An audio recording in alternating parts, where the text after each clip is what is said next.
마가복음 6장 3절 받들어 읽겠습니다. 이 사람이 마리아의 아들 목수가 아니냐? 야고보와 요셉과 유다와 시몬의 형제가 아니냐? 그 누이들이 우리와 함께 여기 있지 아니하냐? 하고 예수를 배척한지라. 아멘. 마가복음 6장 1절 예수께서 거기를 떠나사 고향으로 가시니 제자들도 따르니라. 예수께서 이제 그 갈릴리 서편에 있는 이스라엘 사람들, 유대 사람들이 사는 그 지역 가버나움이죠. 그쪽에서 이제 사역하시고, 그리고 가버나움에서 하루길 정도 되는 나사렛, 예수 그리스도의 고향이시죠. 홈타운. 물론 탄생은 베들레헴에서 하셨고, 그리고 성장 나이 30세까지는 이제 나사렛에서 계셨죠. 그래서 6장 1절에 보니까 예수께서 거기를 떠나사 가버나움 그쪽을 떠나셔서 고향으로 가시니, 나사렛으로 가시니 제자들도 따르니라. 이제 그 고향에 랍비가 되셔서 따르는 제자들도 많고, 그렇게 해서 이제 그 제자들을 데리고 랍비의 자격으로서, 선생님의 자격으로서 고향을 방문하는 것을 여기서 볼 수가 있습니다. 2절에 보니까 안식일이 되어 회당에서 가르치시니 많은 사람이 듣고 놀라 이르되 이 사람이 어디서 이런 것을 얻었느냐? 이 사람이 받은 지혜와 그 손으로 이루어지는 이런 권능이 어찌 됨이냐? 이제 우리 주 예수께서 늘 하시던 대로 안식일날 시나고게를 방문하셔서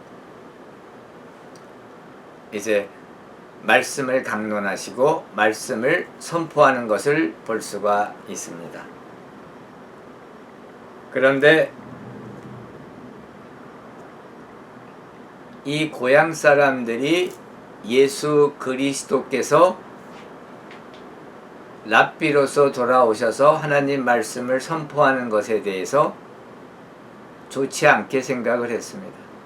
불쾌하게 생각하고 거기에 업세트도 되고 또 예수 그리스도를 배척하는 것을 우리가 여기서 볼 수 있습니다.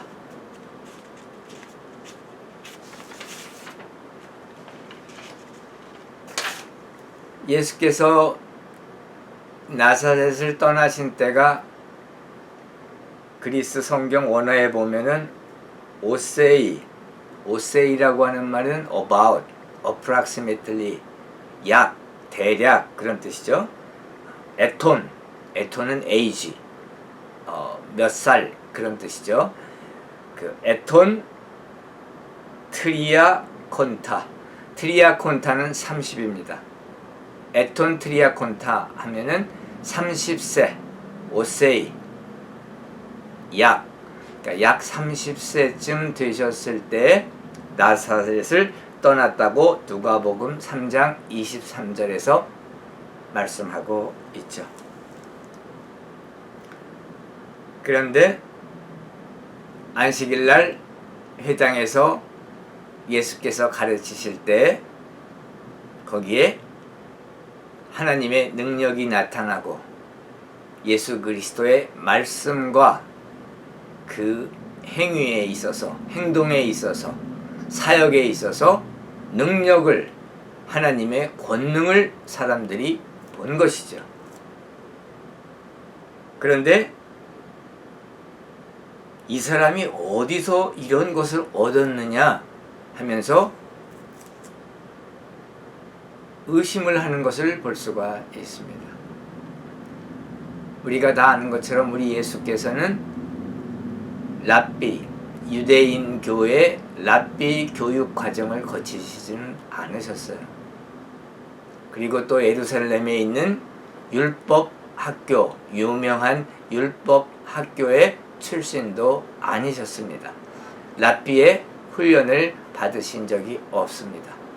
그러니까 여기 고향 사람들이 우리가 이 예수를 잘 아는데 이 가르치고 그 말씀, 월드하고 그리고 그 액션, 그 행위가 하나님의 권능을 보여주는데 이게 다 어떻게 된 일이냐라고 하면서 의문을 갖는 것을 우리가 볼 수가 있습니다. 3절에 보니까 이 사람이 마리아의 아들 목수가 아니냐. 마태복음에 보면 목수의 아들이 아니냐. 요셉도 목수였었죠. 그래서 마태복음에서는 이 예수는 목수의 아들이 아니냐 이렇게 얘기를 했고, 우리 본문 말씀 마가복음에서는 마리아의 아들 목수가 아니냐 이렇게 얘기하고 있습니다. 여기서 마리아의 아들이라고 한 것으로 봐서 요셉의 아들이라는 말을 안 쓴 걸로 보아서 우리가 두 가지 정도를 추측할 수가 있는데요. 첫 번째는 요셉은 이때, 마리아의 남편 요셉은 이때 죽었을 거라고 보는 것이죠. 그리고 야고보와 요셉과 유다와 시몬의 형제가 아니냐. 이제 신학적으로 마리아가 계속 동정녀였다라고 보는 신학적인 관점, 주로 그 캐톨릭에서 그렇게 보죠. 그리고 개신교에서는 주로 이제 마리아가 예수 그리스도 탄생 이후에는 요셉과 정상적인 가정생활을 해서 자녀들을 낳았다고 그렇게 보고 있습니다. 그래서 거기에서 나온 자녀들이 예수 그리스도의 아우들이죠.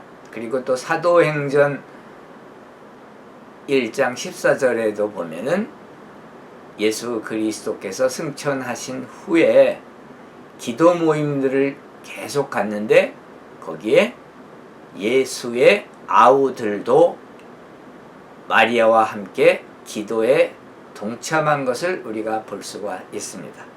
그래서 야고보, 요셉, 유다, 시몬, 이 예수 그리스도의 아우로 우리가 볼 수가 있죠. 여기서 이 야고보는 특히 이제 예수 그리스도께서 십자가에 못 박히시고 3일 만에 부활하신 후에 만나서 이제 그리고 그 후에는 사도가 된 것을 우리가 알 수가 있습니다. 고린도전서 15장 7절에 보면은 이제 예수께서 500명에게 보이시고 그리고 야고보에게도 나타나셨다. 그런데 그때 여기서 야고보는 바로 예수의 아우 야고보를 뜻합니다. 그래서 이제 야고보가 부활하신 예수님을 만났고, 그리고 또한 갈라디아서 1장 19절에 보면은 사도 바울이 예루살렘 교회를 방문했을 때 사도 야고보를 만났다고 했습니다. 그때 그 사도 야고보는 세베대의 아들 야고보와 요한 형제 중에 야고보를 뜻하는 것이 아니고, 이미 그때는 그 야고보는 순교를 했기 때문에 그때는 없을 때인데, 여기서 사도 야고보는 바로 예수님의 아우 야고보를 뜻하죠. 그래서 갈라디아서 1장 19절에 보면은 사도 바울이 사도 야고보를 예루살렘 교회에서 만났다는 것을 우리가 알 수가 있고요. 그리고 갈라디아서 2장 9절에 보면은 바로 이분이 A Pillar of Jerusalem Church, 예루살렘 교회의 기둥 역할을 하고 있었다. 또 어떤 신학자들은 예루살렘 교회의 담임 목회자였다. 담임 목사님이셨다. 그렇게 보고 있습니다.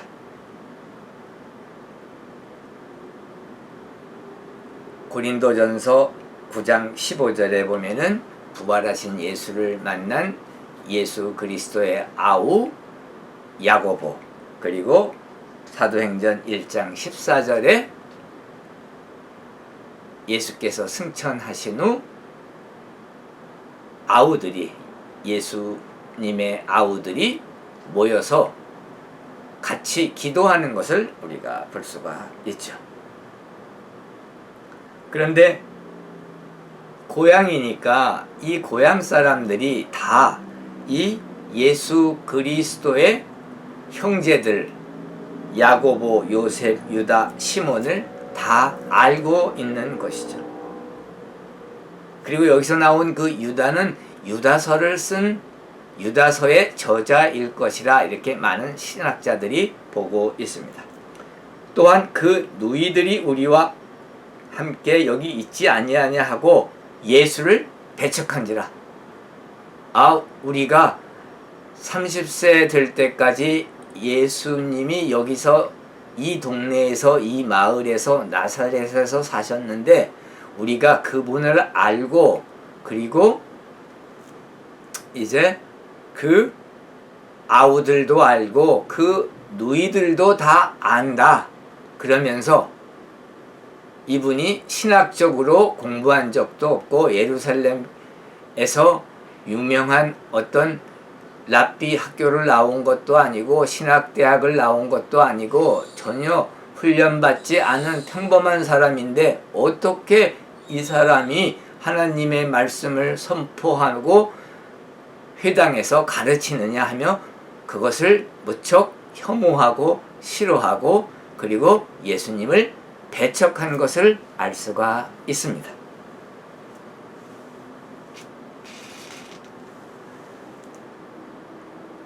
그러니까 4절에 보니까 예수께서 선지자들이 다른 데서는 다 존경을 받고 인정을 받지만 고향 땅에서는 인정을 받지 못한다, 이렇게 말씀을 하셨어요. 예수 그리스도께서는 하나님의 아들, 성삼위일체 중에 2위이신 하나님 아들이신 예수 그리스도 메시아이셨습니다. 그리고 완전한 하나님이 완전한 사람이 되어 이 땅에 오셔서 성육신 하시고, 그리고 30세가 되셔서 나사렛을 떠나셔서 이제 요단강에 가셔서 침례 요한, 세례 요한에게 침례, 세례를 받으시고, 그리고 그때 침례 받으실 때 하늘문이 열리며 하나님의 영, 하나님의 성령이 비둘기 같은 형태를 띠며 내려오시고, 그리고 하나님 아버지께서 이는 내 사랑하는 아들이요 내 기뻐하는 자라 선포하시며 하나님 2위이신 예수 그리스도를 선포하시는 것을 우리가 볼 수가 있습니다. 그 후에 침례 세례 받으신 후에 성령에 충만하셔서 하나님의 영, 그리스도의 영, 하나님 성령 하나님의 충만하셔서 하나님의 그 영에 이끌려 광야에 나가셔서 40일 동안 사탄에게 그 시험을 당하신 것을 우리가 알고 있습니다. 그리고 그 후에 이제 복음 선포를 하신 것이죠. 그리고 하나님의 말씀, 하나님의 복음, 예수 그리스도의 복음 선포를 하고, 그리고 기적을 행하고 병든 자를 고치시고 눈먼 자를 눈뜨게 하시고 아픈 자를 살리시며 죽은 자를 부활시키시며 사역을 하시다가 이제 고향 땅 나사렛에 돌아왔는데 그곳에서 배척을 당하신 것을 우리가 알 수가 있습니다. 그런데 예수님께서 고향 사람들이 배척하는 것에 대해서 그것을 그대로, 그 사실을 그대로 받아들이셨어요. 배척하고 믿지 않는 자를 그냥 그대로 받으시고, 그리고 그것을 인정하시고, 그곳을 떠나셔서 다른 마을에서 또 복음 선포한 것을 우리가 알 수가 있습니다. 복음을 선포하고 기적을 행사하기 원하셨지만 그것을 배척하셨기 때문에 예수 그리스도께서 기적을 행하실 수가 없으셨던 거죠. 오늘날 이 원리는 우리에게 그대로 적용이 됩니다. 믿지 아니하면은 하나님께서 능력을 행사하실 수가 없어요. 권능을 보여주실 수가 없는 것입니다. 하나님의 능력이, 예수 그리스도의 능력이 불신자들의 그 불신에 의해서, 불신앙에 의해서 그것이 제한되고 릴리스, 풀어져 나갈 수가 없는 것이에요. 그래서 우리는 예수 그리스도를 믿는 그 믿음, 하나님의 아들을 믿는 그 믿음, 그 신앙을 꼭 가져야만 됩니다. 그 신앙을 가질 때에 하나님께서 권능을 보여주시고 능력을 보여주시고 하늘나라를 보여주시는 것이죠. 그래서 우리가 꼭 믿음을 가져야 되는 것입니다. 그래서 우리가 하나님과 파트너가 되어서 사역을 할 때 우리에게 가장 필요한 것은 믿음인 것입니다. 그 믿음이 있을 때 하나님께서 하나님의 그 능력을 풀어놓으시는 거예요. 그리고 우리가 그 믿음으로 말미암아 하나님께서 그 하나님의 그 권세를, 권능을, 능력을, 하나님의 그 힘을 보여주실 수 있도록 풀게 하는, 릴리스하는 그러한 효과가 있는 것입니다.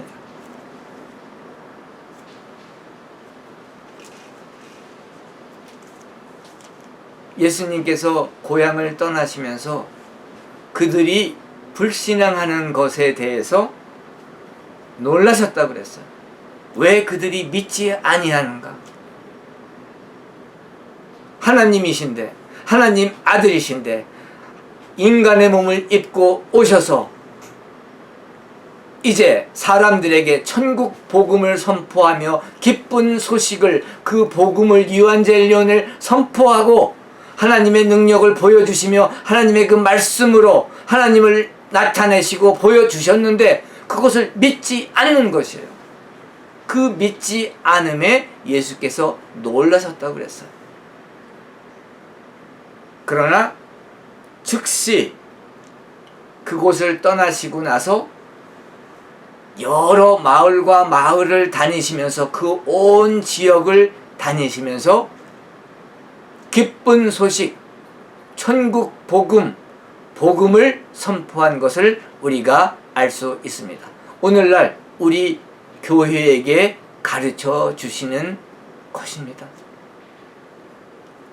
우리가 말씀을 선포하고 전도하고 전파하고 하지만 그것을 믿지 않는 사람들이 많이 있어요. 불신하는 사람들이 많이 있습니다. 신앙을 갖지 않고 믿음을 갖지 아니하고 배척하는 사람들이 많이 있습니다. 그러나 우리 교회들은, 교회 사역자들은, 목회자들은, 우리 그리스도인들은, 평신도 사역자들은, 또 평신도 선교사들은, 그리스도의 복음을 전파하는 우리 모든 그리스도인들은 예수 그리스도께서 하신 것처럼 배척받았지만, 심지어 고향에서 배척받으셨지만 거기에 실망하거나 낭망하거나 좌절하거나 하지 않으시고 곧 바로 그곳의 여러 마을들을 다니시면서 하나님 말씀을 전도하고 전파하고 선교하고 설교하신 것을 알 수가 있습니다. 우리도 그 예수 그리스도의 하신 그 발자취를 그대로 따라가야 된다고 믿습니다. 우리가 배척당하고 우리의 선포하는 하나님의 말씀, 진리의 말씀이 배척당하고 또 싫어하고 혐오하고 하는 사람들이 있다 하더라도 그것에 좌절 실망하지 아니하고 우리는 지속적으로 계속적으로 우리의 사명, 하나님이 우리에게 주신 대사명, 하나님의 복음을, 예수 그리스도의 복음을, 예수 그리스도께서 우리에게 가르쳐주신 모든 그 진리를 선포하고 가르쳐야 할 의무가 있는 것입니다.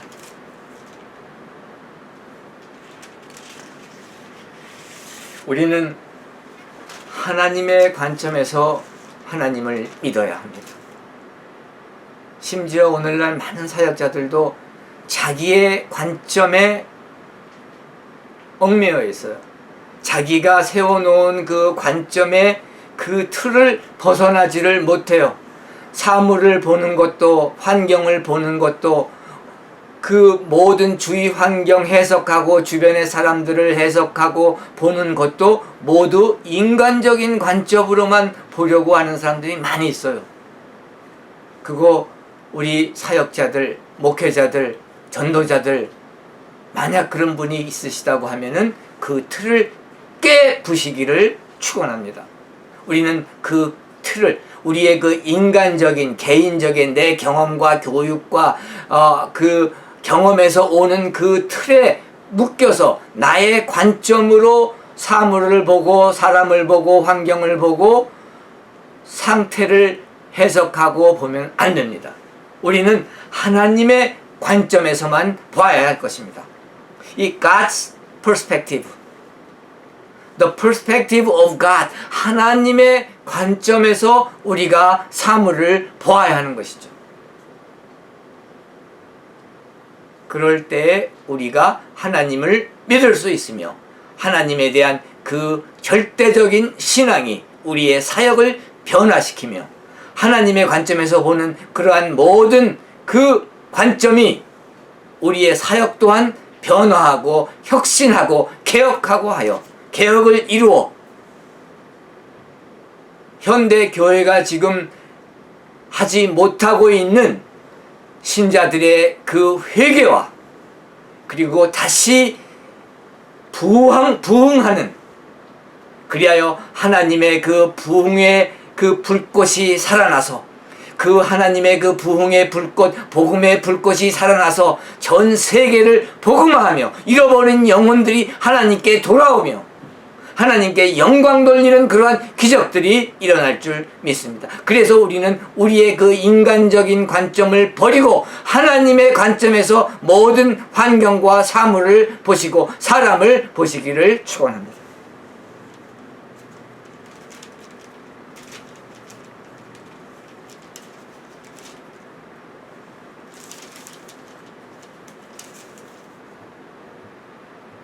여기 7절에 보니까 12 제자들을 부르사 둘씩 보내시며 더러운 귀신을 제어하는 권능을 주시고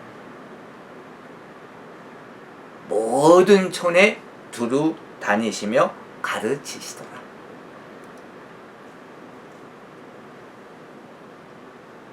열두 제자, 12 사도라고도 하죠. 12 제자를 둘씩 팀을 지어서 말씀 선포를 위해서 내보내신 것을 우리가 봅니다.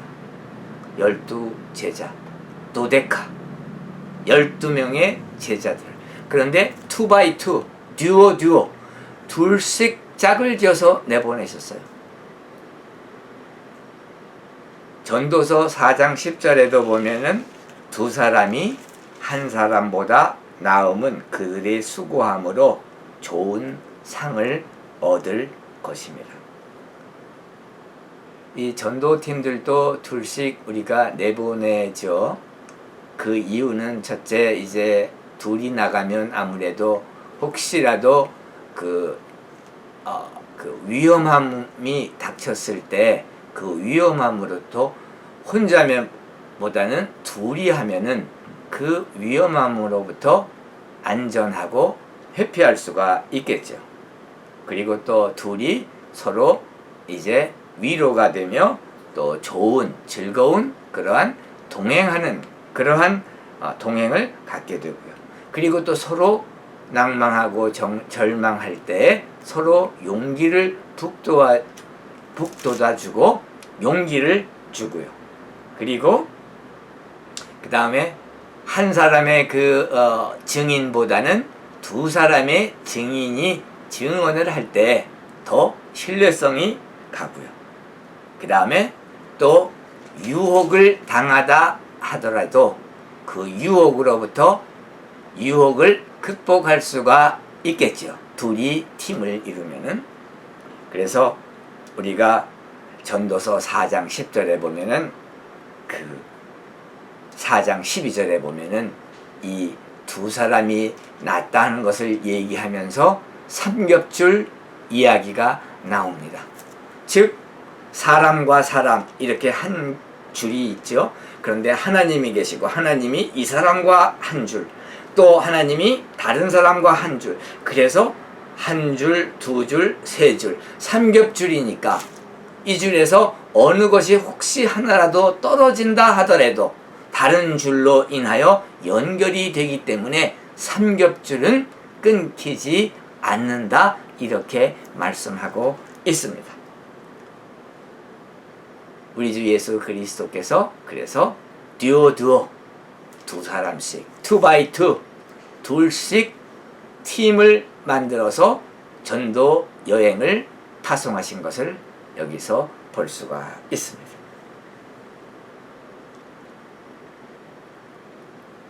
더러운 귀신을 제어하는 권능을 주시고 예수 그리스도의 귀신 제어하는 능력, 창조주로서 하나님으로서 귀신을 제어하고 귀신에게 승리하는 그 능력을 나누어 주신 것이죠.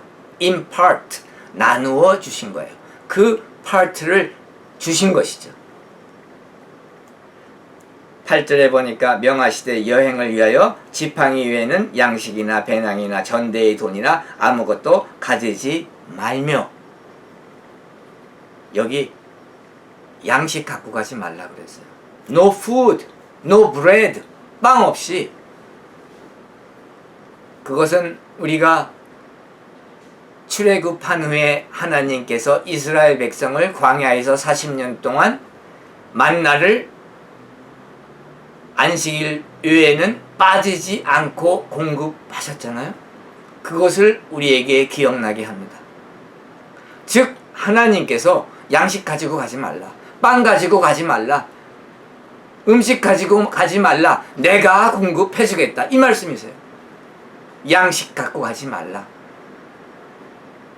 마치 만나를 내려주셨던 것처럼 말이죠. 그 다음에 배낭이나 가방 갖고 다니지 말라 그랬어요. 가방에다 뭐 갖고 다닐까봐, 또 후원자들이 거기다 뭐 넣어줄까봐 갖고 다니지 말라 그랬어요. 전대의 돈이나 이 전대 허리에 차는 그 돈, 구리 같은 거 넣고 은 넣고 금 넣고 해서 돈 갖고 다니잖아요. 그거 가지고 가지 말라 그랬습니다. No money, 돈 없이. 출애굽했을 때에도 그 애굽 땅 떠날 때 거기에 있던 금들을 가지고 이스라엘 사람들이 갔는데 나중에 광야에서 뭐 했냐면은 아론을 부추겨 가지고, 아론 제사장을 부추겨서, 모세의 형 아론을 부추겨서 결국은 황금으로 소를 만들었잖아요.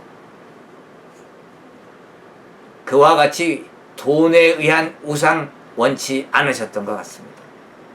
그래서 돈도 가지고 가지 말라. 오직 복음.